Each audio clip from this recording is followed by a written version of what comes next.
ആവശ്യത്തിന് വേണ്ടി ഒരു നാട്ടിൽ ചെന്ന ഒരാൾ മറ്റൊരാളെ സമീപിക്കുകയും അദ്ദേഹത്തോട് ചോദിക്കുന്നു, എനിക്ക് 1000 ദിർഹം കടം തരുമോ?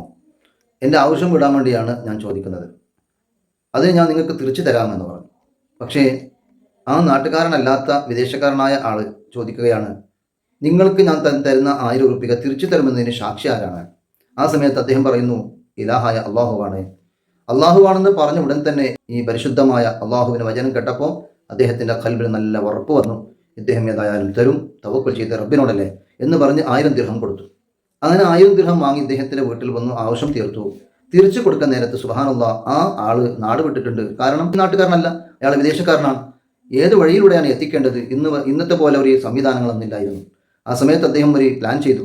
ഞാൻ അള്ളാഹുവിനോടല്ല തവക്കുൽ ചെയ്തത് എന്ന് പറഞ്ഞ് 100 ദിർഹം എടുത്ത് ഒരു പാക്ക് ചെയ്തു, അതിനെ കടലിൽ വലിച്ചെറിഞ്ഞു. എന്നിട്ട് പറഞ്ഞു, പടച്ചവനെ, ഇത് നിന്നോട് തവക്കുൽ ചെയ്ത് നിന്നെ സാക്ഷി നിർത്തി ഞാൻ എടുത്ത കടമാണ്, ഇത് നീ അവനെ ഏൽപ്പിക്കണേ അല്ലാഹ്. സുബ്ഹാനല്ലാഹ്, പടച്ചവൻ്റെ കുദ്റത്ത് എന്ന് പറയാം. ആ ദിർഹമിൻ്റെ കെട്ടിനെ ഒരു മീൻ വിഴുങ്ങി. ആ മീൻ ഇങ്ങനെ സഞ്ചരിച്ചു ഈ കടം കൊടുത്തവൻ്റെ നാട്ടിൽ ആ പരിസരത്തുള്ള കടലിൽ അത് സഞ്ചരിക്കുമ്പോൾ ആ നാട്ടുകാർ മീൻ പിടിക്കുന്ന സമയത്ത് വലയിടുമ്പോൾ ആ മീൻ ആ വലയിൽ കുടുങ്ങി. അവർ കൊണ്ടുപോയി മാർക്കറ്റിൽ വിറ്റു.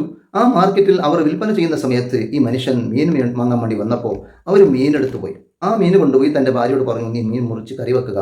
ഭാര്യ മീൻ മുറിക്കുന്ന സമയത്ത് ആ മീനിൻ്റെ വയറ്റിൽ ഒരു ദിർഹമിൻ്റെ ഒരു കെട്ടുണ്ട്. 1000 ദിർഹമാണ് എണ്ണി നോക്കുമ്പോൾ. അതിലൊരു എഴുത്തുമുണ്ട്, ഇത് അള്ളാഹു സാക്ഷിയായി കടം വാങ്ങിയ കടമാണ്, ഇത് ഞാൻ തിരിച്ചേൽപ്പിക്കുന്നു എന്ന്. അദ്ദേഹം അൽഹംദുലില്ലാഹ് എന്ന് പറഞ്ഞ് അള്ളാഹുവിനോടുള്ള തവക്കുൽ അദ്ദേഹത്തിന് വല്ലാത്ത ഉറപ്പായി.